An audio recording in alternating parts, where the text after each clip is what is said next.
The doorbell camera showed her standing outside, but she was holding the phone inside the house. At 11:48, the app sent one motion alert. The porch was empty except for rain and a shape too close to the lens. She checked the lock. The chain was still on. Then the hallway camera showed a figure behind the frosted glass.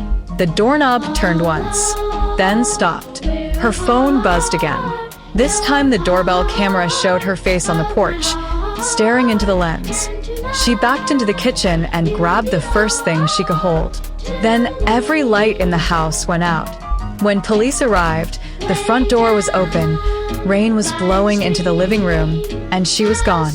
The last clip had no scream, just wet footprints starting inside the house and walking away from the porch.